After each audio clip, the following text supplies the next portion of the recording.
Now, the Kenyan government and the African Union are preparing to face off with civil society during the Assembly of State Parties meeting set for The Hague this Wednesday.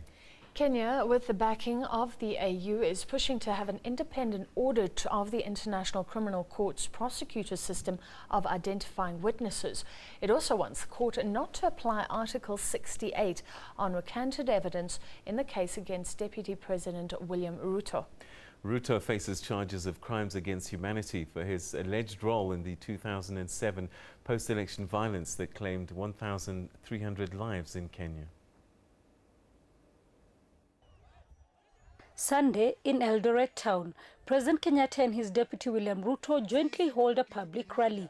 Symbolic here because this was one of the flashpoints of the 2007-2008 post-election violence.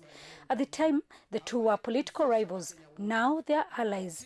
Kenyatta's case was terminated due to insufficient evidence to prosecute the case. Ruto and radio journalist Joshua Sang are still facing the charges. Both deny them. Mr. President, on the ICC cases, by the grace of God, you are vindicated. And I want to say, I too soon will be vindicated because I am innocent. We have done a lot to unite the country. We will not rest until Deputy President William Ruto is set free.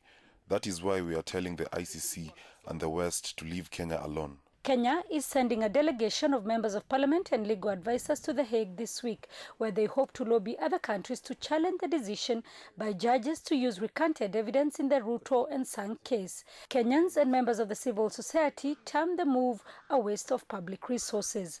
The money that the MPs are going to use to go to Hague, it would have been better even they could have used this money to pay the teachers. African Union, they have a right to actually support the member states if they feel that the procedures behind the ICC is a little bit skewed in favor of the Western countries. Civil society wants the court to rely on recanted evidence, arguing that some of the witnesses may have been intimidated to silence or to change their version of the story. The Assembly of State Parties meeting runs from Wednesday this week to Tuesday next week. Sarah Kimani, SABC News, Kenya.